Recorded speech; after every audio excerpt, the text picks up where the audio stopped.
That's right.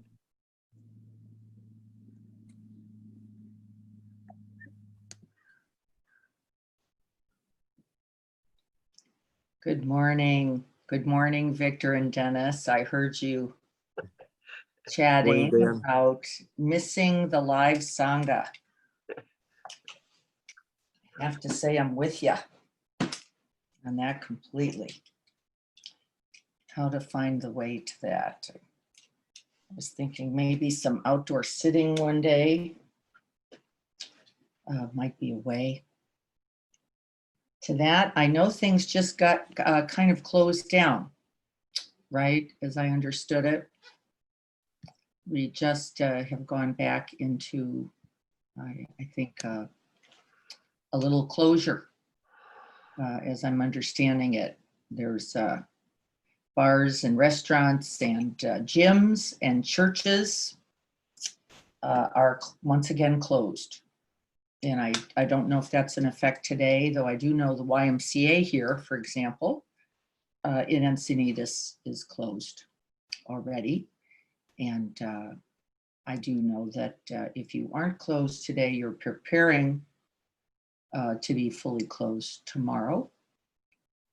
Hopefully everyone understands why that's happening.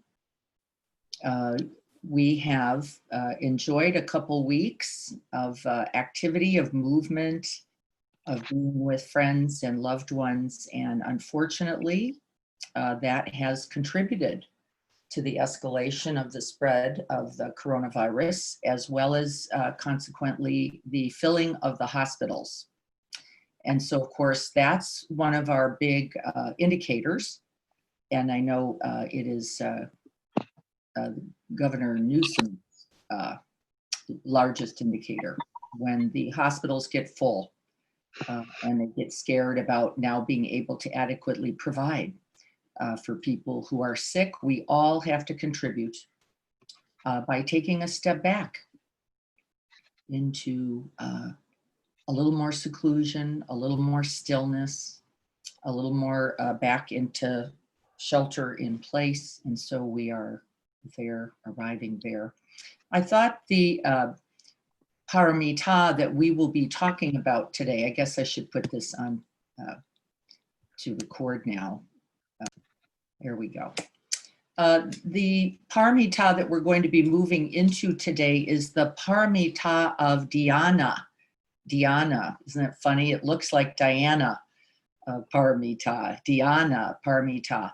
And I'll talk a little bit later after we do the sitting about where this idea of Dhyana has come from. It actually comes from the root word, Pali word, jhana.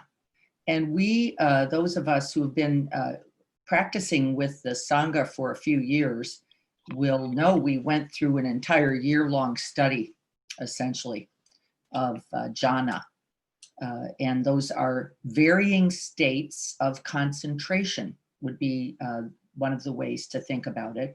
States of absorption in which the objects begin, first we crystallize on the object, then the object begins to fall away back into the open, vast space where everything then is just a part of, interconnected, if you could imagine it that way. No longer seen as separate, right, from self. There's no more I am this and that is no longer experienced in a way of separation. You know this in your practice with the breath itself.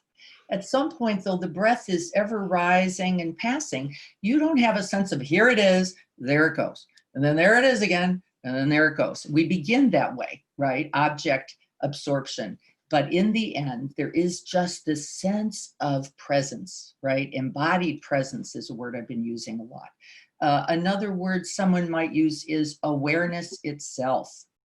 One of my favorite phrases from a Sufi teaching is God taking us back to God. Isn't that lovely? God taking us back, coming to get us, embracing us once again, reminding us, helping us remember who in fact we are. And then Maharishi, the Advaita school founding teacher, says, I am that. I am that. That's it. There's nothing that comes after. I am that, which means the thing and the seer, the seeing and the seen become one.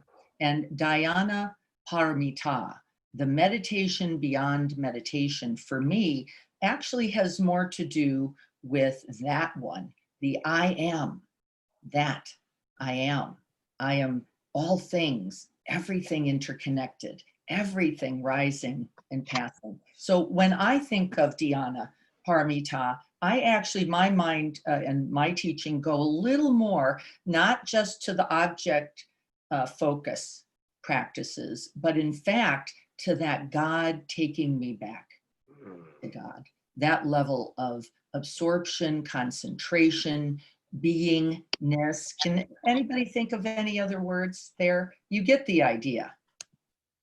Can you think of a word for you that would embody this idea of I am that I am, that it's complete, sufficient, enough, your very presence, your very beingness, and then that which you truly are is once again enlivened.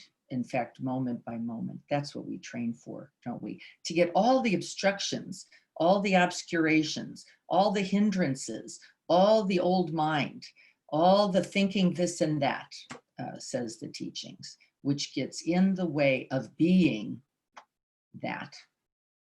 And we rest simply in I am. And I thought we might do a meditation today on that. I was going to do the mountain meditation today. And then I realized it's got way too much form in it. It's got way too much stuff. There's too many words. There's too many thoughts. There's too many, and we will not move closer to the truth of my sense of the nature of Dhyana Paramita. We will move into more thinking. So I'm going to use the sense of groundedness just a little bit at the beginning, because this is exactly how we begin the jhanas for those of us who were there for the study. The jhanas begin with an object, finding yourself in rest and discipline, the Shila Paramita. We find ourselves then moving into joy, a joyful, blissful, rapturous connection with the object. We begin to love or fall in love, you could think of it that way, with the object, because it is becoming us, right? This sense of it over there, me over here, begins to fall away into the merger, you could think of it.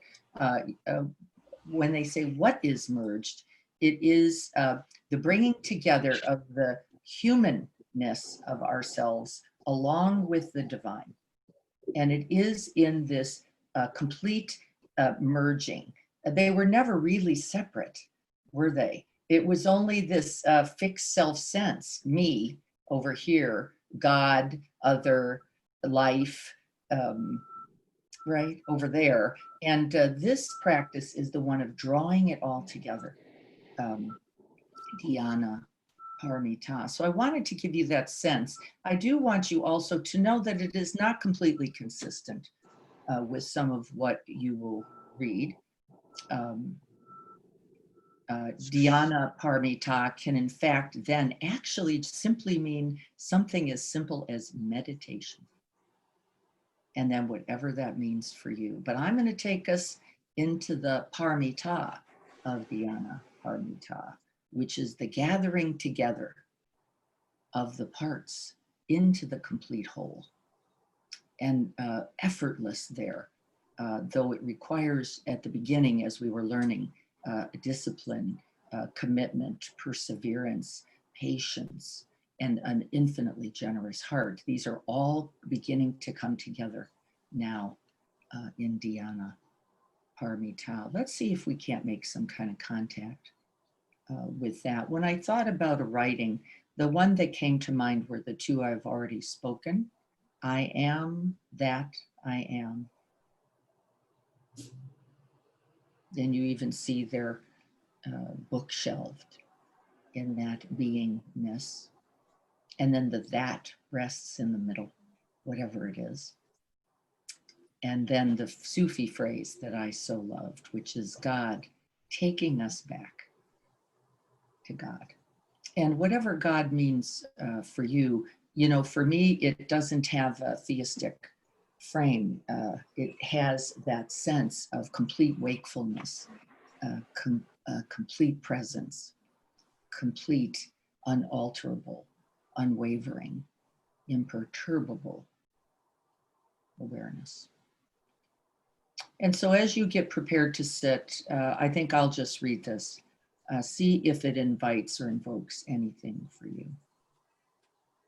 This is by David Roy. In that first hardly noticed moment in which you wake, coming back to this life from the other, more secret, movable, and frighteningly honest world where everything began, there is a small opening into the new day, which closes the moment you begin your plans. What you can plan is too small for you to live. What you can live wholeheartedly will make plans enough for the vitality hidden in your sleep. To be human is to become visible while carrying what is hidden as a gift to others.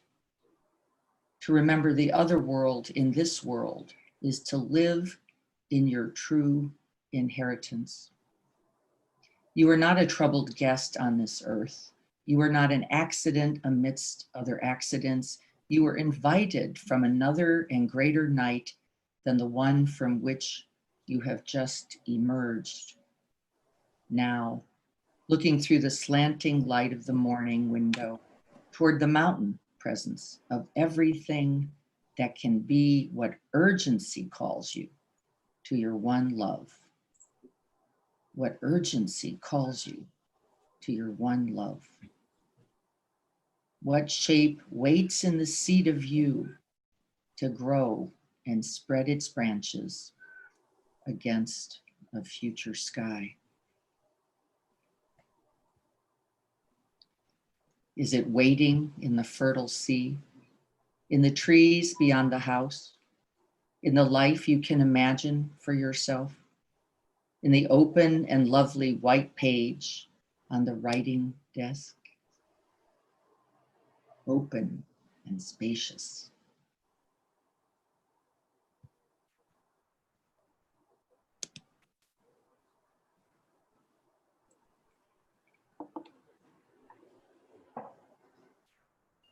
And so preparing to sit.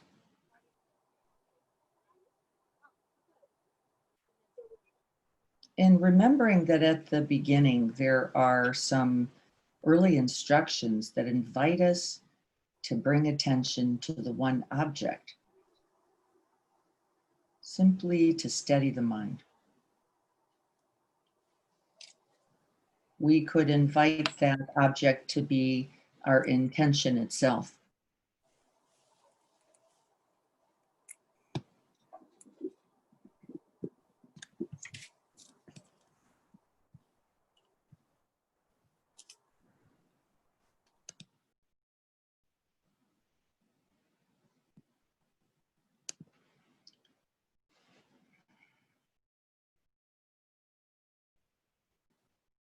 Making contact with our own enlivened heart-mind.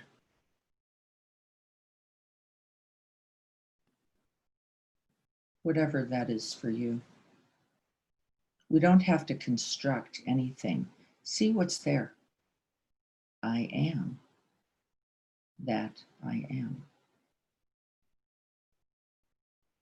The love that brought you here, the commitment to practice, the wish for the end of suffering.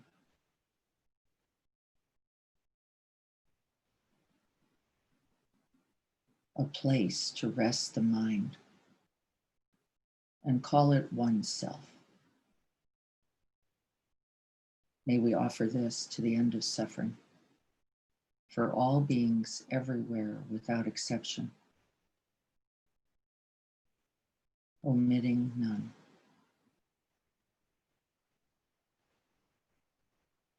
Freeing us all.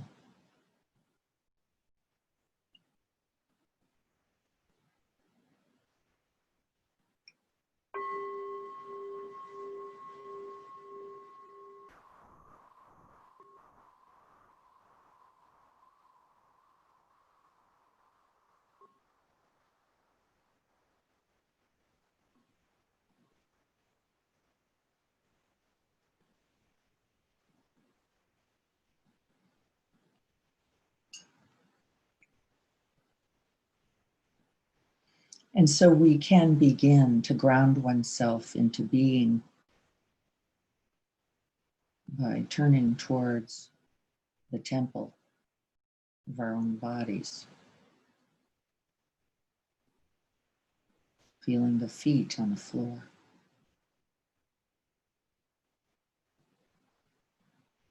the legs that invited you here,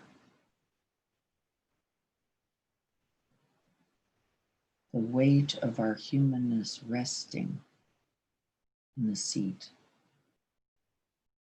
Let it settle.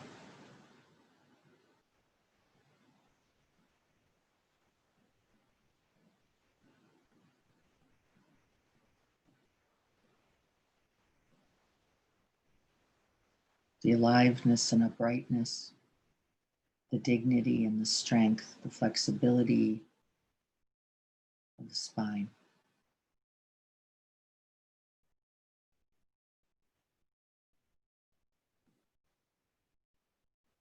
The head that reaches towards the heavens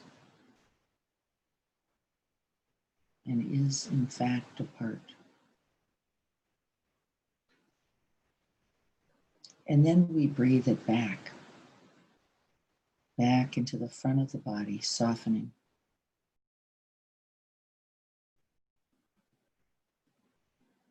The forehead, the eyes, the jaw.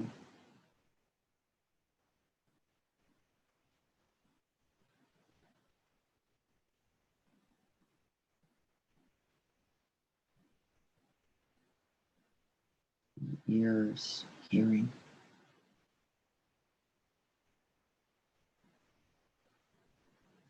The throat, the shoulders, the arms. Let them be alive and restful.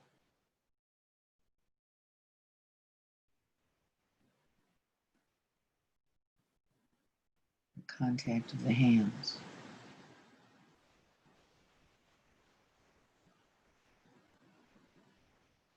Alive.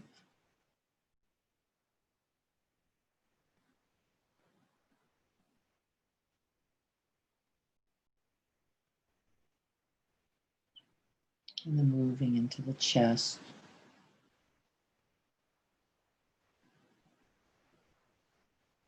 Feeling the wave of the breath.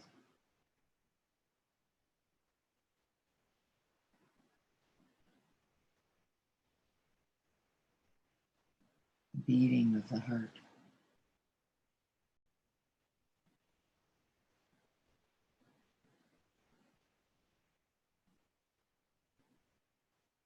Moving downward still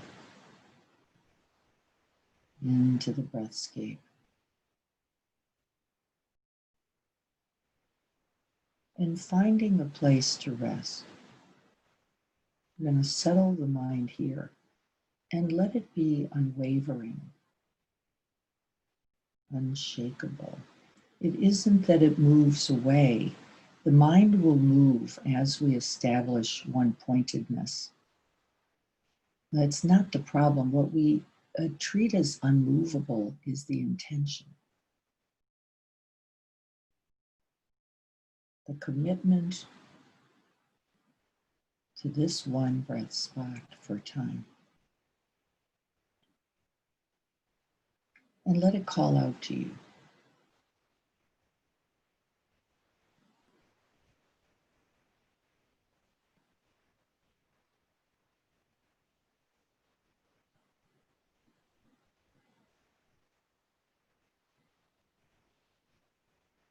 Let the whole rest of the body be a breathing mountain.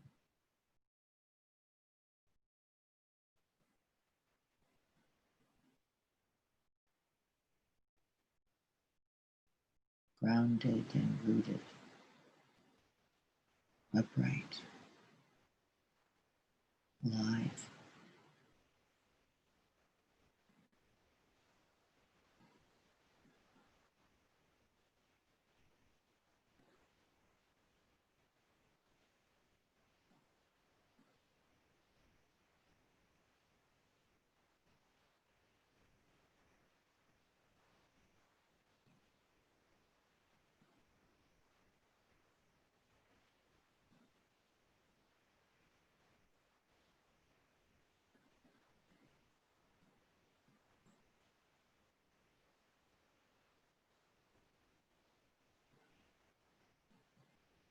Commit yourself more with each breath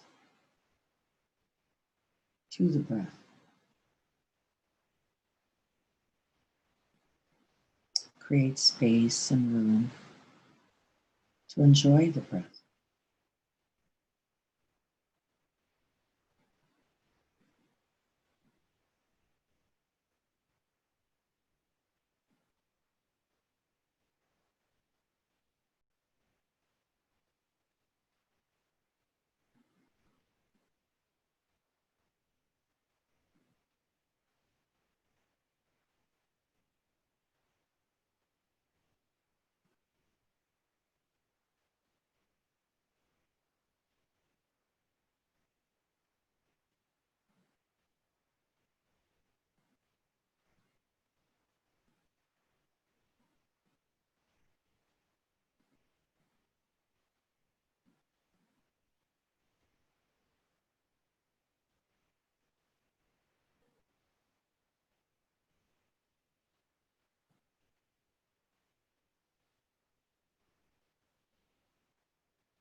The body begins to soften and release.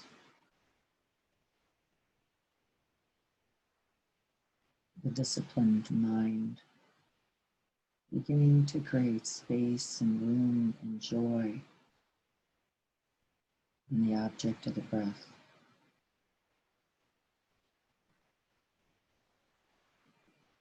Give yourself as completely as you can.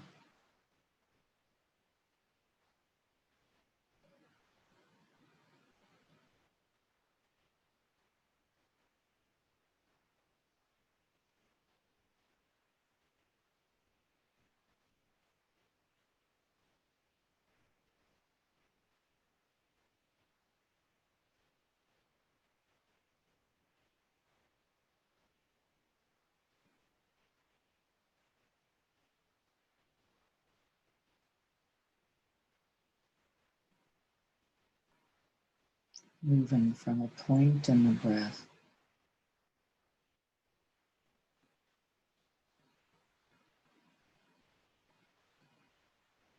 to wider, longer felt sense.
There is an energy for the breath, an interest and enjoyment. The breath becomes more and more the single object of your attention. Just let it happen. You're letting go into the breath.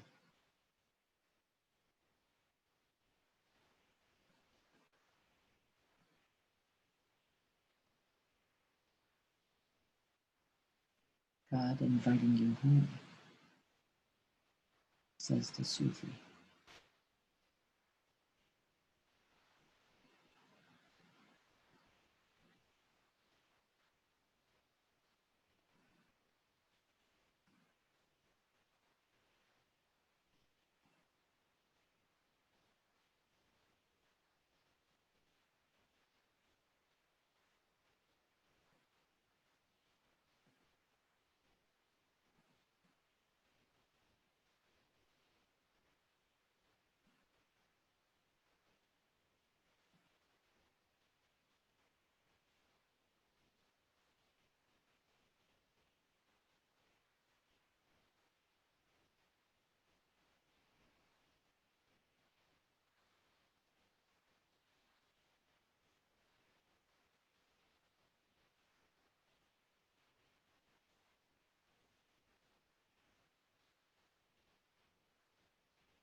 You move into non-distraction.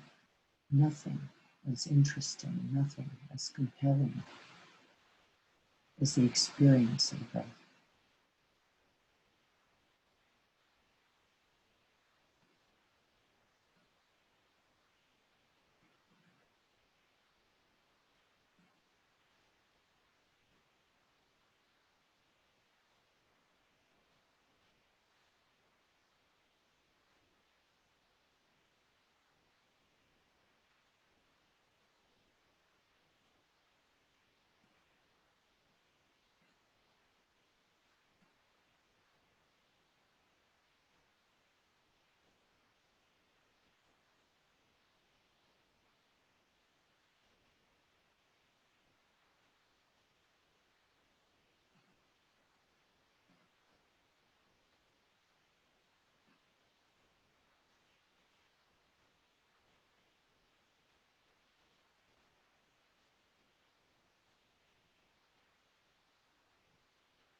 The breath as a thing begins to blur and become less important.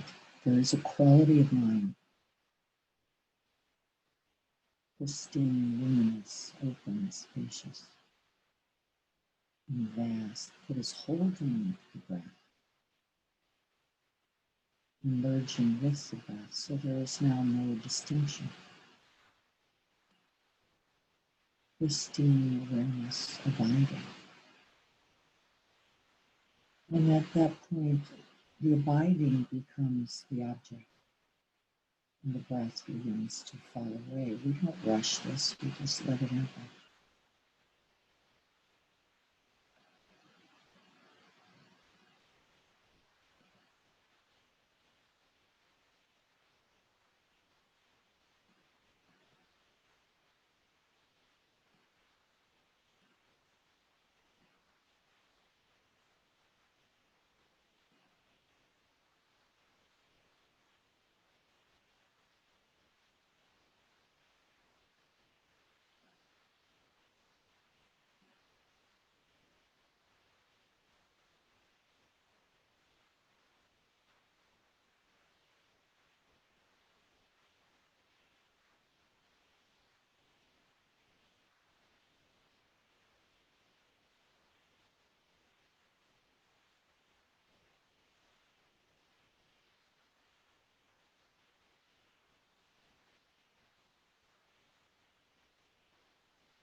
The breath consumes the space of the mind and eventually simply becomes space.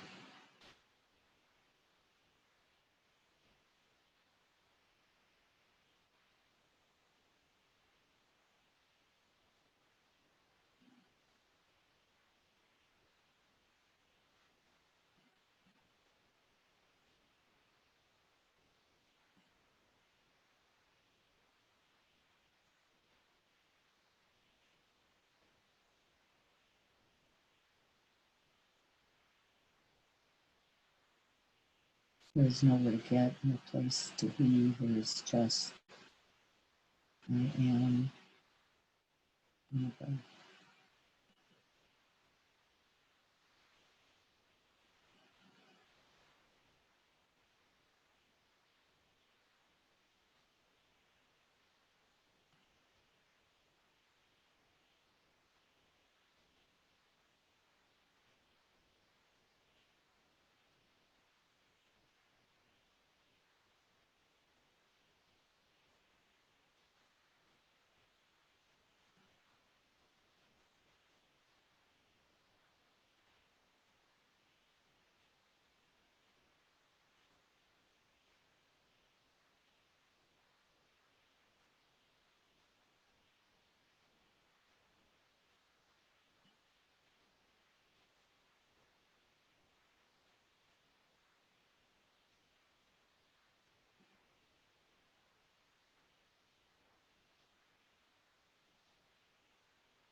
And as we merge with that still, silent, open space, all objects are regarded in this way. Brilliant appearance.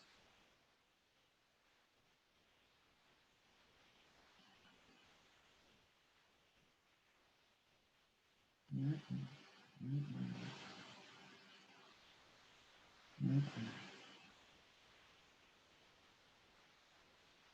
I am that. I am.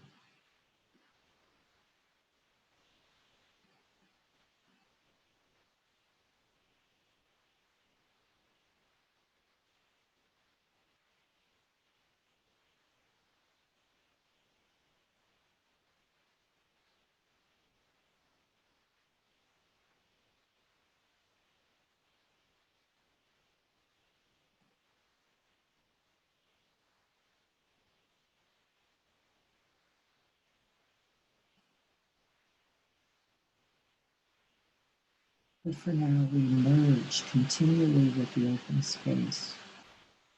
And then the objects come and go.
No separation, no distraction.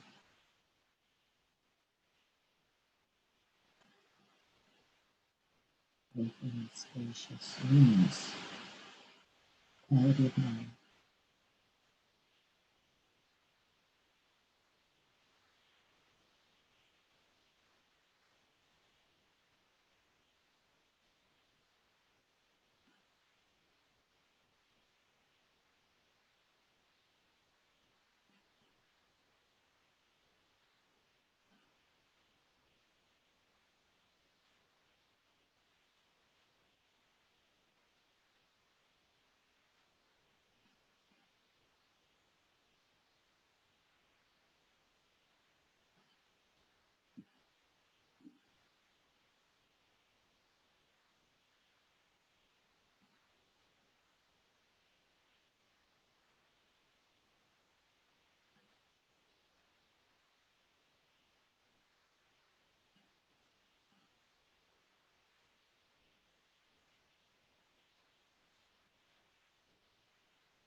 The luminosity grows and becomes most vulnerable.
The body, the breath, the thinking mind fall away.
And if you have the sense of this open, spacious luminosity being in some way separate, in some way out of the body or mind, invite it in.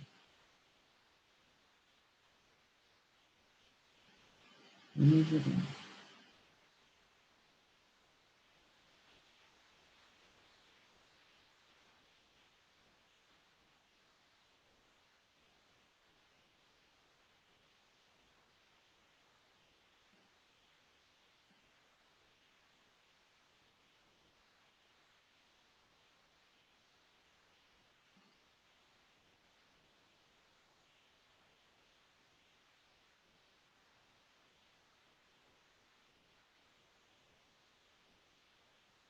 With the form of the body and that luminosity also merge.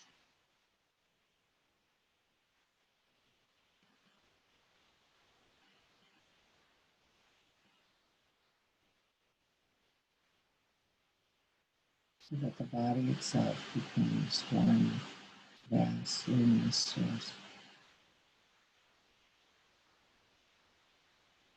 The body mind.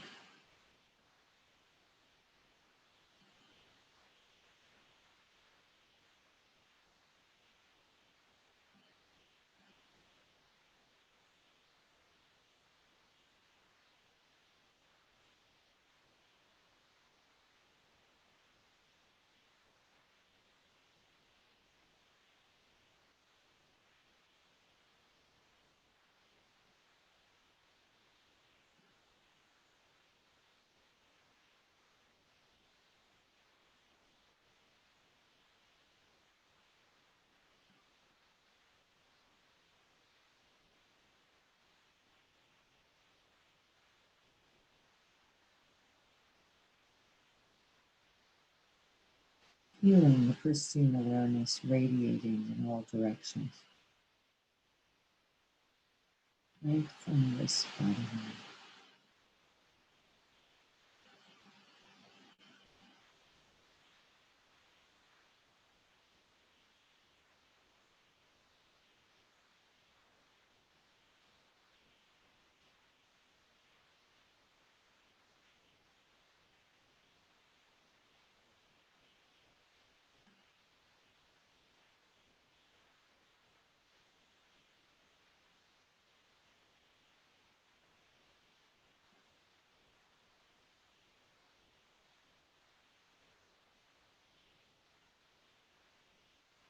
Effortless, imperturbable.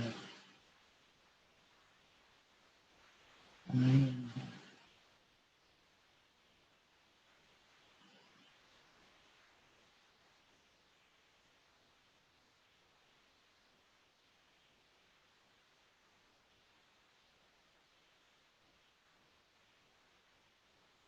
Dhyana, Paramita. Like this.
Take a moment and walk yourself back into the body.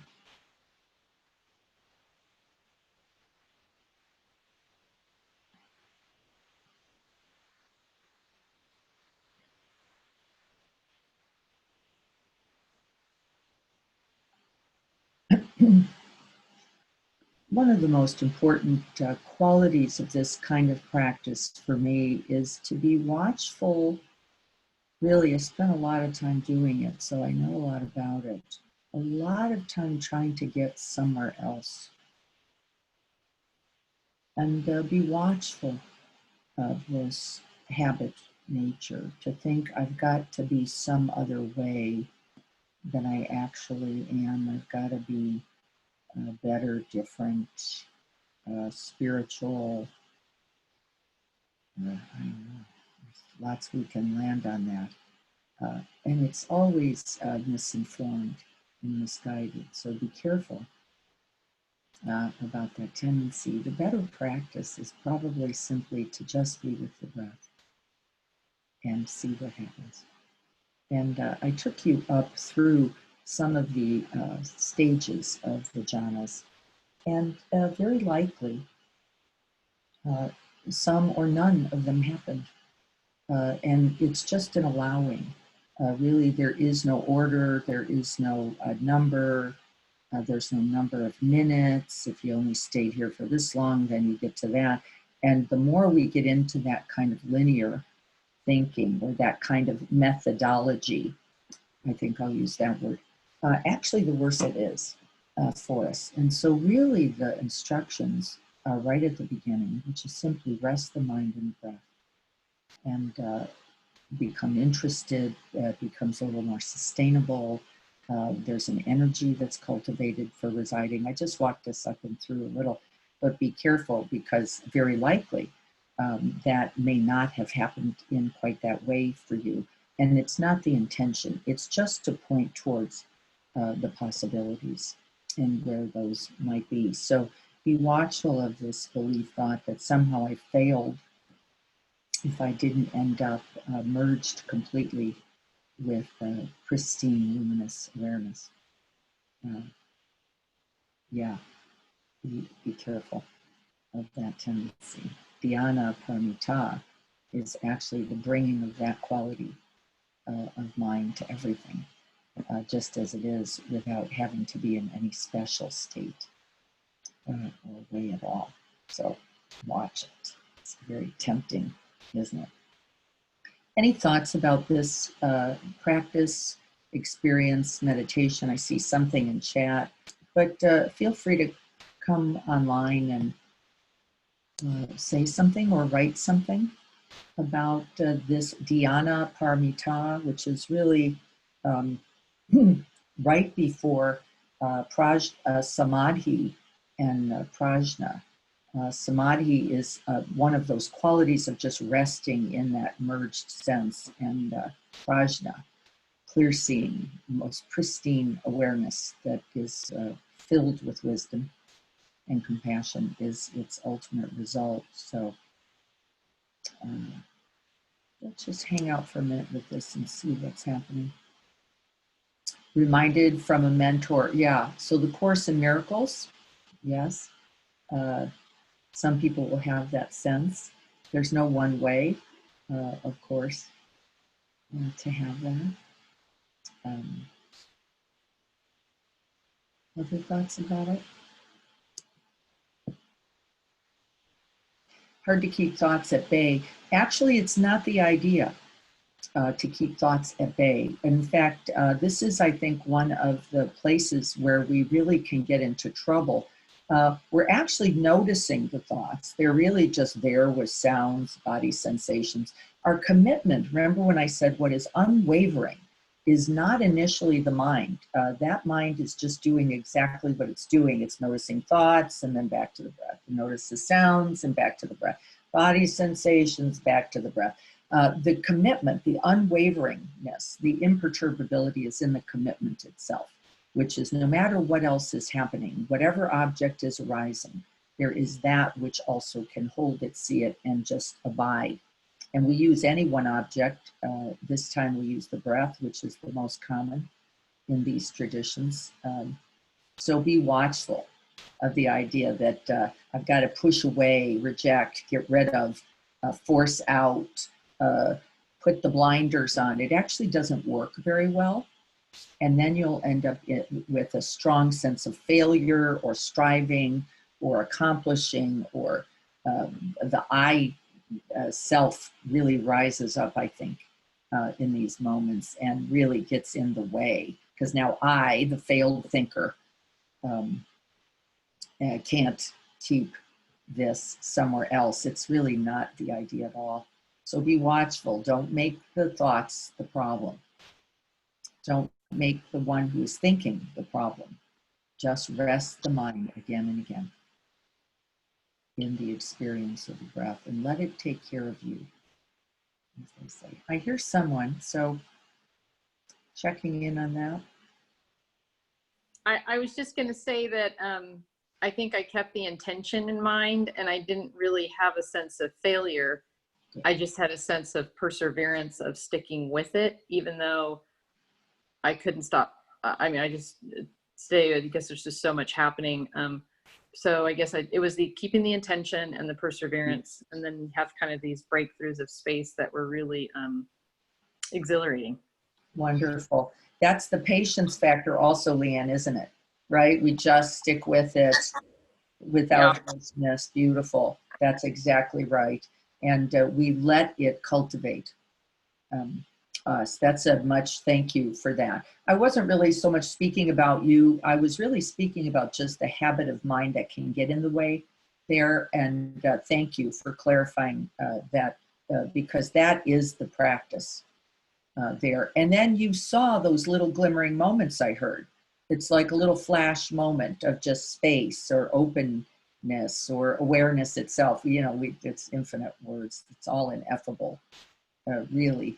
And those little space moments begin to grow and become more the primary object over time. And we cannot rush it. It does us. So we just stay in the method and with patience, with the discipline, with the complete generosity of heart, and let it take good care of us as it will.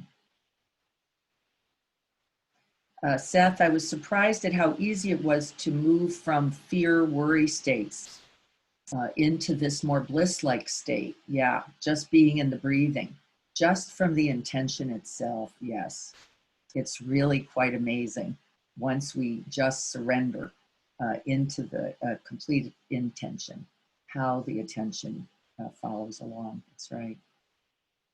Yeah, resting in what's true.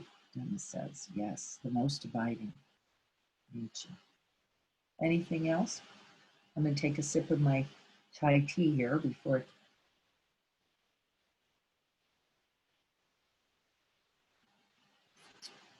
Dhyana, Paramita, or Dhyana is probably closer. So why don't we go back to the chapter? Let me see if I can pull that up and see what the chapter, what Chogyam has to say. I have to tell you, this is not my favorite chapter of Chogyam's. I didn't feel like he did. He used again some of that languaging from his time, and unfortunately, I think it'll be easy to have it get in the way rather than get out of the way. But let's see if we can't look at it together a little bit and maybe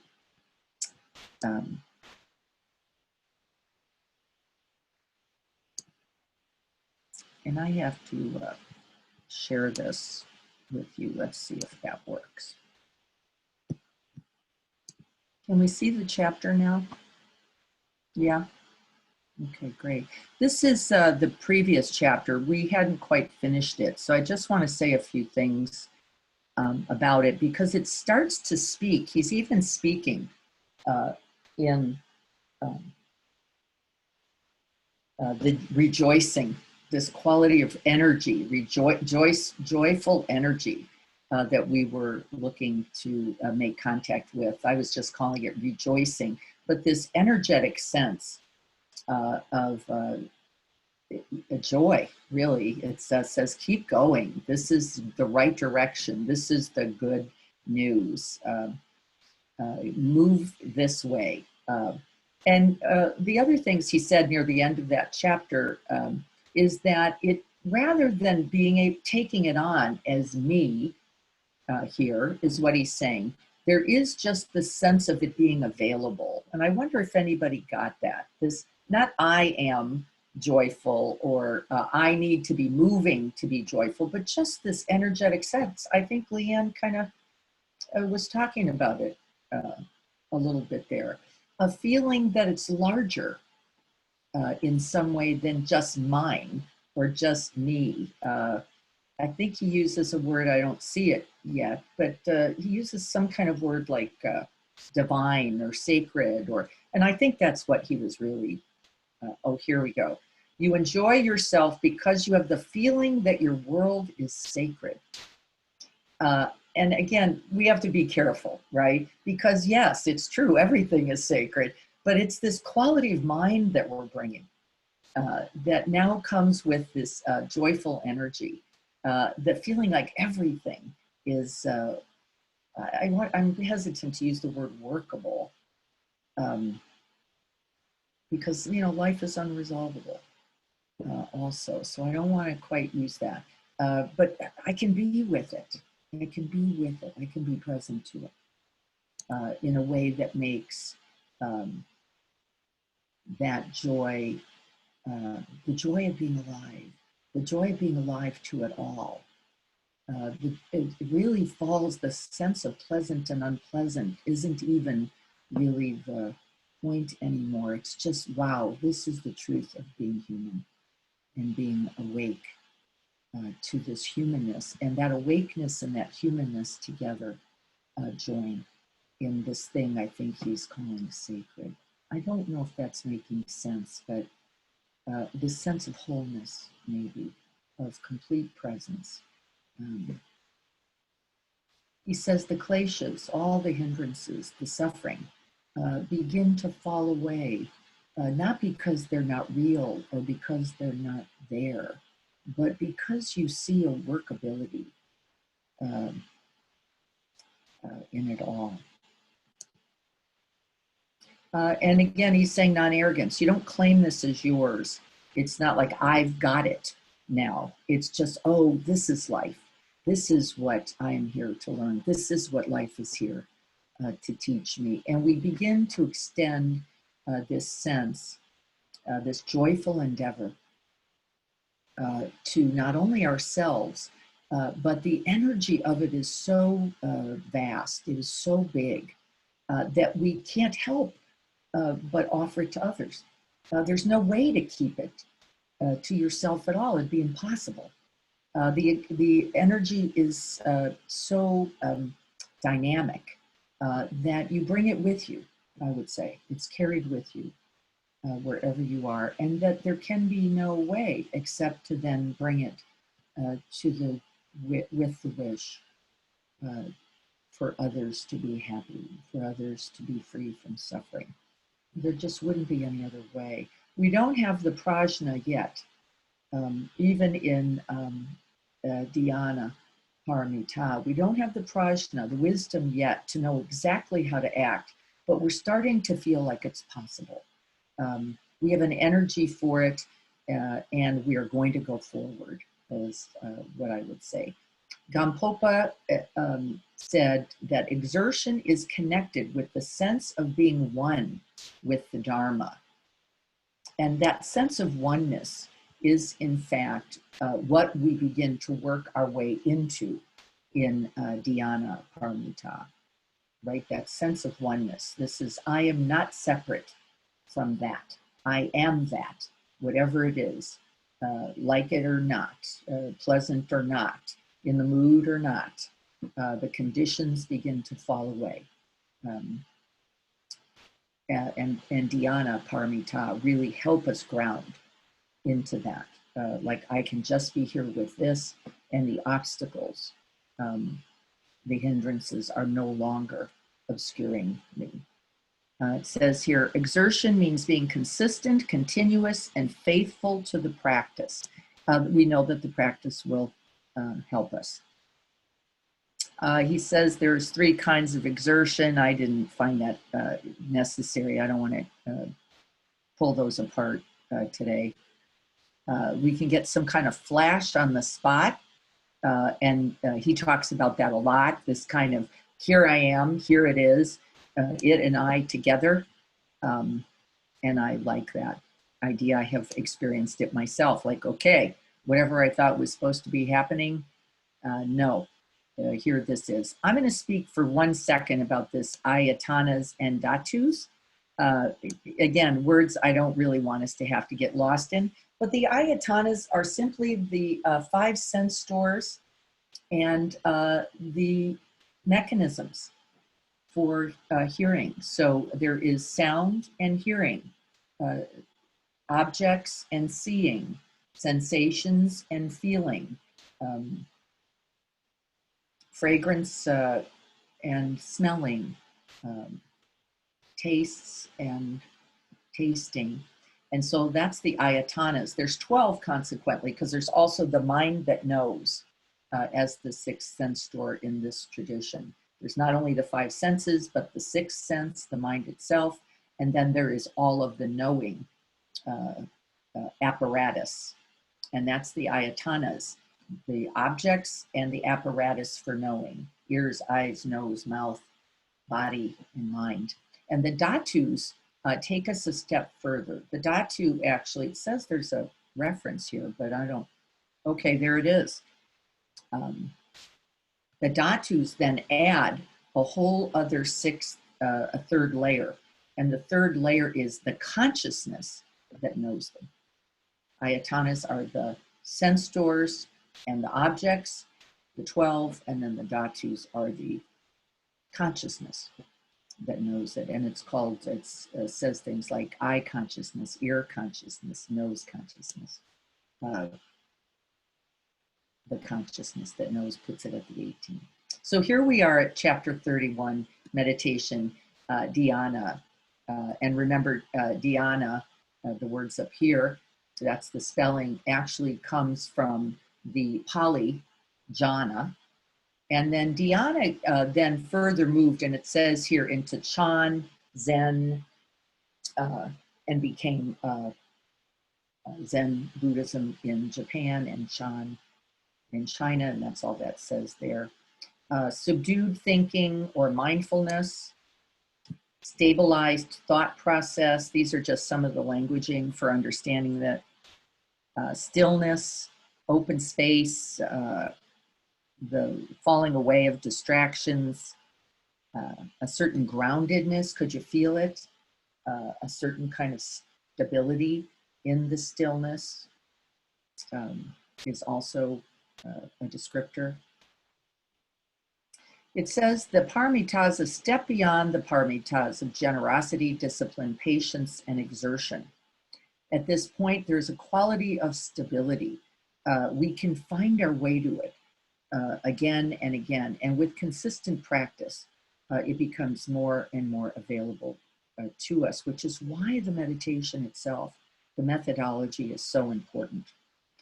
We don't get irritated as much. We don't get distracted and pulled away as often. There's a sense of serenity, a superficial calmness, and he's right. It's not quite completely stable yet, but we're on our way to it. We can make contact with it. There's still the underneath, he says, and I really liked this. He says, you're able to act from it now, but not completely. There's still stuff going on in there. You still get distrusting, you still go into doubt. You can find your way to this through the jhanas even, but it's not yet become I am. There's still this subject-object. I can get there, it's not quite me or mine, and so there is that shaky tenderness that remains, that humanness element in us is still actually there. And we all feel it, don't we? We all know the truth of that. We begin to synchronize, that's a nice word, integrate would be another word, metabolize another word, that sense. And I did that at the end of the practice. Could you invite the luminosity in to be actually who you actually are, the merger of this concept, false and limited, of self with the luminosity? We just become the luminosity, and consequently our body, speech, and mind become very consistent and in accord with that experience. Dhyana, Paramita, of course, includes post-meditation. That means all the time off the cushion. And of course it does. That's the body, speech, and action part. We think, live, breathe, and act from that qualitative felt sense and mind. It allows you to concentrate on the virtues of non-aggression and contentment. The state of mind is already content. Yes, that state of mind is already, I would have said that first. And then the body, speech, and mind simply moves in accord. I think that would be the way I would want you to hear that. You can find refuge within yourself. And of course, we know this and have practiced this often. It's available. And it isn't a place. And what he says about this loneliness, by the way, this is the third or fourth time he's brought it up. He says everything else may be looking like it's moving in another direction. Like the whole of life is going off somewhere else. It's going into distraction. It's going into accumulation. It's going into accomplishment. It's going into pleasure seeking. It's going into gratifications. And this is what he means by lonely. You are making a different choice at this point. And joyfully, you recognize that this is truly where refuge is, where calm and peaceful abiding is.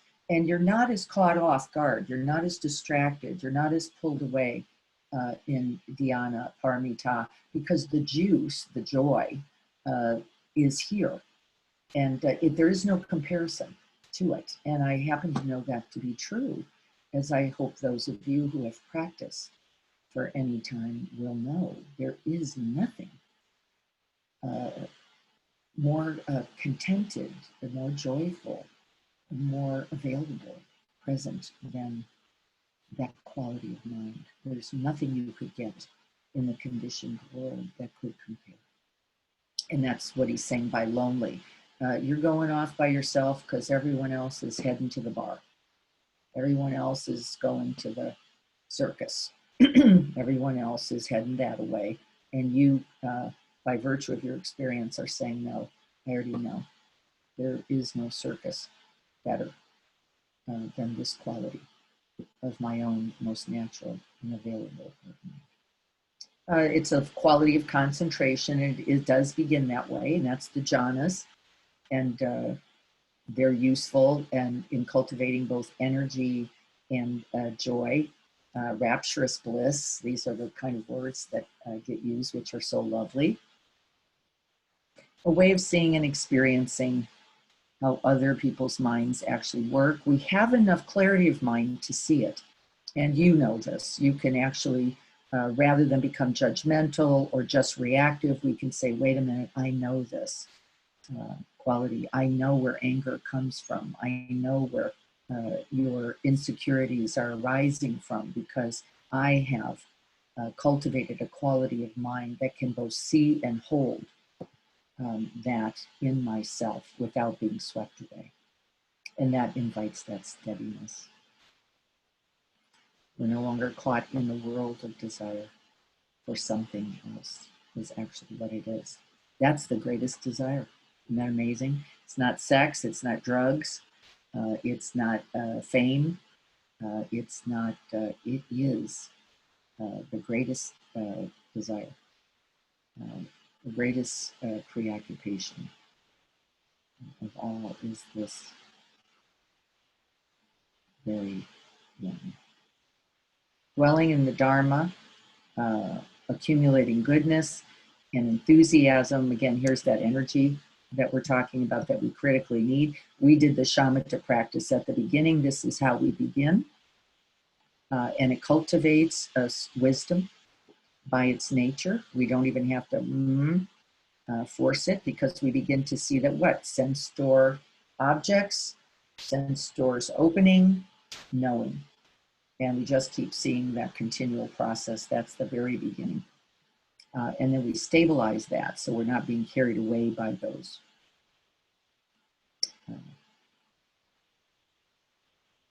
In our daily life. The posture of sitting becomes a soothing and natural exercise. It is a natural relaxation. I like what he says about that too. I like people to find themselves supported and relaxed as best they can. I'm glad he's not saying you have to twist up into some other kind of posture. Another level of this Dhyana Paramita is not only stabilizing and concentrating the mind, but accumulating merit or goodness. And remember, we use that threefold purity. First, we cause least harm by just establishing stillness. Then from that energy and availability of energies from that, we actually can begin and desire to turn towards the good, that we believe we can be of benefit. Our shamatha, our calm abiding, actually begins to serve to seeing more clearly what is needed, and ultimately to then taking skillful action. There we go. This virtue can be defined as clear perception, seeing what is here. It's not an egoic element, it's just clarity. And I like that too. I believe that's true, and it comes directly out of our meditation practice, doesn't it? And then we cultivate the energy or enthusiasm for working with others. This is the third virtue in the practice, and that is not only cultivating these qualities for oneself, for one's own calm, joy, or ease, but actually the energy to do so for all beings. And that's that enthusiasm for working with others that he's talking about.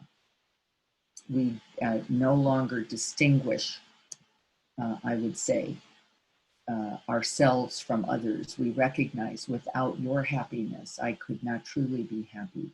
Without your ease, there could be no capacity for my own ease, that I do not live separate enough and am not separate enough so that I could go pursue these things without not only wishing that they were available to you, but actually thinking, acting, and speaking in a way that would invite that for all beings. And that's the Bodhisattva path.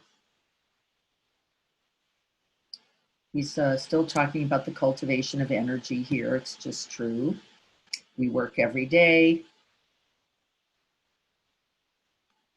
We don't have unrealistic expectations about this. We don't imagine that we just make wishes and they come true. We actually recognize that it is going to be by our very way of being that in fact the good will be realized. We don't mistake that. Or if I just wish hard enough, then others and I could be okay. It's not true. The concentration practice, you do so for a long time. And that is true, I've noticed. I like to go back to it. This is where I thought about the mountain meditation and then realized it wasn't the most appropriate today. You are just like a mountain, since your span of attention cannot be interrupted. You can listen, you can work with others, you can consistently offer energies, you can rejoice in the endeavor, understanding that it is a lifelong or life's long process. He says, here are the obstacles to what Samten is meditation. When the body is not controlled and is in chaos, I think that means restlessness, by the way. When the speech is out of control, when the mind is out of control, when you're chasing after or emotions are consuming you. The meditation will be interrupted. Those are the emotional upheavals. When your speech has gotten a hold of you, you're chatting, talking to yourself, gossiping, even internally, by the way. He doesn't just mean out there. He actually means in your own mind. List making, those kinds of things would go on with that chatter that we get caught in distraction. When you get too sloppy, when you get too lazy, when you're just looking for a bliss, I guess you could say.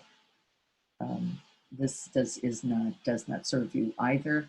And in fact, the obstacles will eventually become a clear hindrance because you don't have enough energetic sense. There is not a sufficient guard for the mind, that the sense stores and their desires will take over eventually. And that actually, we know that also to be true. So, we know the obstacles, don't we? We're experiencing them every day.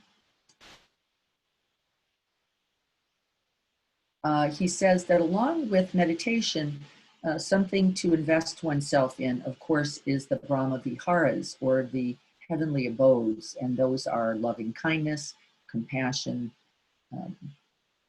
shared joy, and equanimity. And he goes on to talk about that a little bit. But he says this is a beautiful commitment of one's efforts in concentration also. These are also known to be concentration practices, by the way. The repetition of them, the repetition of the phrases, the resting in that quality or state of mind is also considered a concentration practice. So I know a lot of people don't think that's true, but actually it is. And that's the notion of equanimity there.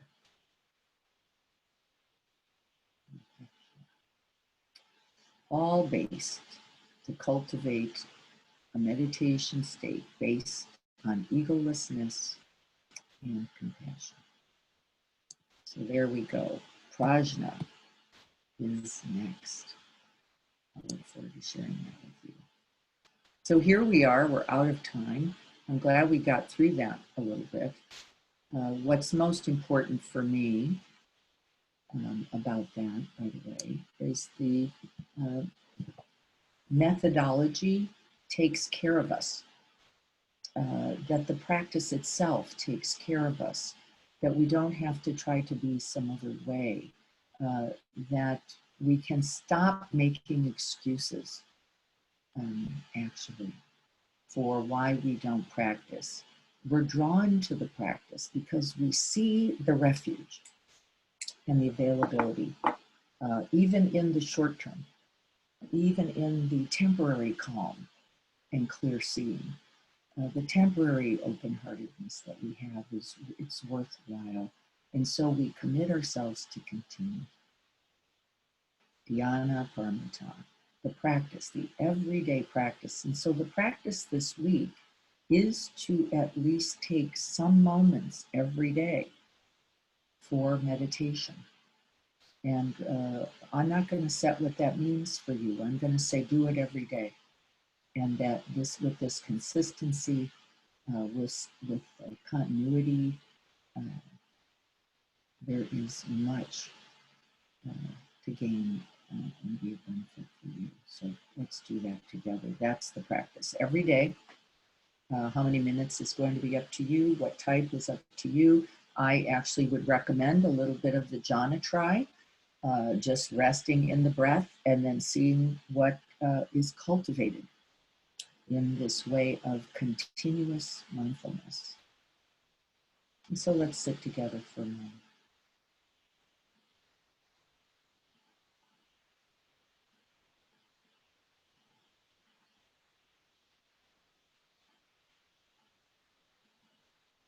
Inviting back that clear, open, spacious, luminous quality of mind right here. It's available.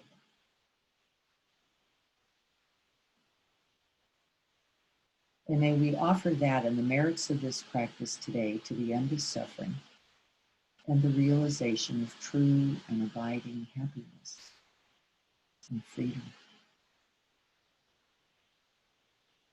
May we all be happy May we all be free from pain and suffering.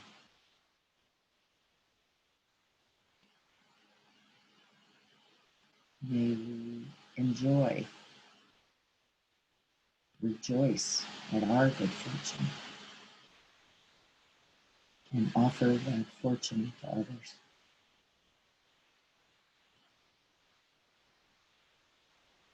May we rest and dwell in stability in the wide open space of equanimity, free from distraction, free from arrogance,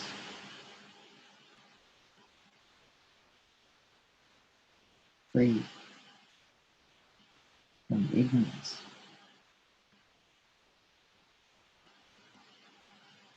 free from all affliction.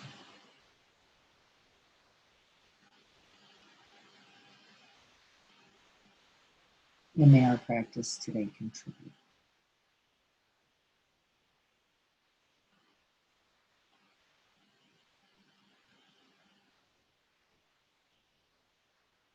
So be it.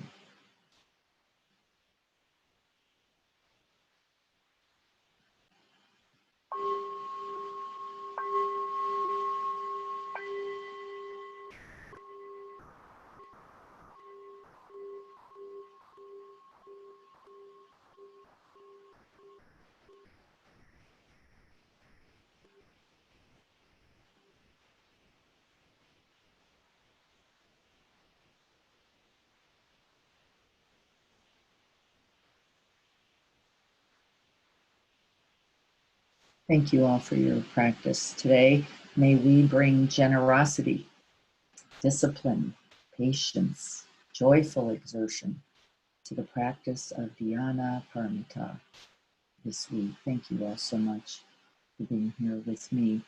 Let's practice together. I'll look forward to seeing you soon. Blessings to all.